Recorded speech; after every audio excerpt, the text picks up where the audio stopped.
Tepuk tangan yang mana buat Allah kita, kamu. Shalom, puji Tuhan. Kita akan merenungkan firman Allah dari Kisah Para Rasul. Kita lihat gereja mula-mula adalah gereja yang bertumbuh, dan di sana kita lihat trilogi pelayanan yang hidup dan berfungsi untuk membawa gereja ke dalam pertumbuhan yang sesungguhnya. Yang pertama adalah koinonia atau oikos, artinya persekutuan. Dikatakan Kisah Para Rasul 2 ayat 41 sampai 42, orang-orang yang menerima perkataannya itu memberi diri dibaptis, dan pada hari itu jumlah mereka bertambah kira-kira 3.000 jiwa.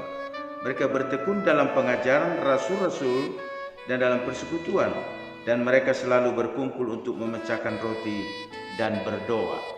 Kita lihat persekutuan di sini ada dua. Yang pertama adalah persekutuan dengan Tuhan, perjumpaan dengan Tuhan. Kita lihat orang-orang yang menerima perkataannya itu, yang menerima firman Tuhan yang disampaikan oleh Rasul Petrus dan Yohanes, menyerahkan diri untuk dibaptis, dan jumlah mereka kira-kira 3.000 jiwa. Siapa orang ini? Orang ini ketika Yesus hidup di dunia ini dan masuk kota Yerusalem, mereka teriak-teriak, Hosana bagi dia, Hosana bagi dia, mubaraklah dia, terpujilah dia yang datang dalam nama Tuhan. Tapi tidak lama kemudian mereka juga yang berteriak, salibkan dia, salibkan dia. Tapi saudara, apa yang terjadi waktu Yesus disalibkan? Yesus berdoa, Bapa, ampuni mereka, karena mereka tidak tahu apa yang mereka kerjakan. Dan doa itu sangat berkuasa, sehingga pada waktu firman Tuhan disampaikan oleh Rasul Petrus, kamulah yang menyalibkan Yesus itu, mereka tidak marah, tapi mereka terharu dan berkata, apa yang harus kami buat? Lalu mereka menyerahkan diri dibaptis. Yang kedua, persekutuan dengan sesama saudara seiman. Mereka berkumpul dari rumah ke rumah setiap hari dalam persekutuan yang erat. Nah, 3.000 jiwa saudara, mereka tidak berpikir untuk membangun gereja besar, dan mereka hidup dari persekutuan. Nah, sangat cocok dengan pandemi yang saat ini sedang melanda Indonesia. Gereja-gereja yang besar sangat kewalahan untuk menghadapi COVID-19. Tapi ketika jemaat itu dimuridkan, tentu tidak kendala dalam persekutuan. Apalagi sekarang di zaman digital, kita bisa manfaatkan digital untuk berkomunikasi, karena sebetulnya persekutuan itu adalah komunikasi. Tapi yang kedua adalah diakonia.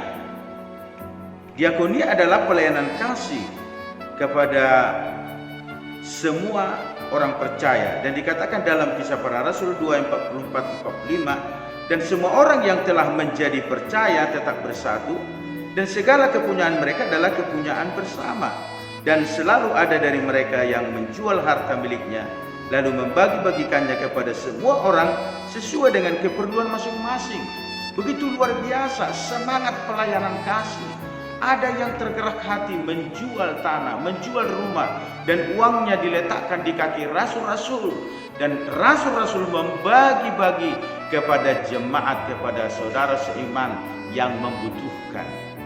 Nah, saudara-saudara, ini adalah bagian dari sebuah kegerakan pertumbuhan jemaat, di mana orang-orang melayani sesama, mempersembahkan sesuatu, hidup bersama, sehingga mereka tidak egois, tidak mementingkan diri sendiri.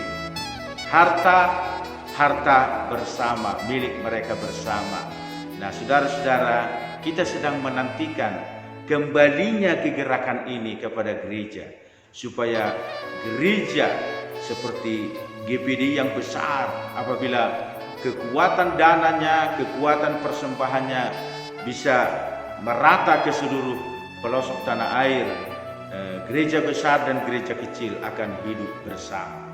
Puji Tuhan. Dan yang terakhir adalah marturia, pelayanan kesaksian. Dalam Kisah Para Rasul 2 46-47, dengan bertekun dan dengan sehati mereka berkumpul tiap-tiap hari dalam bait Allah. Mereka memecahkan roti di rumah masing-masing secara bergilir dan makan bersama-sama dengan gembira dan dengan tulus hati sambil memuji Allah. Dan mereka disukai semua orang, dan tiap-tiap hari Tuhan menambah jumlah mereka dengan orang yang diselamatkan.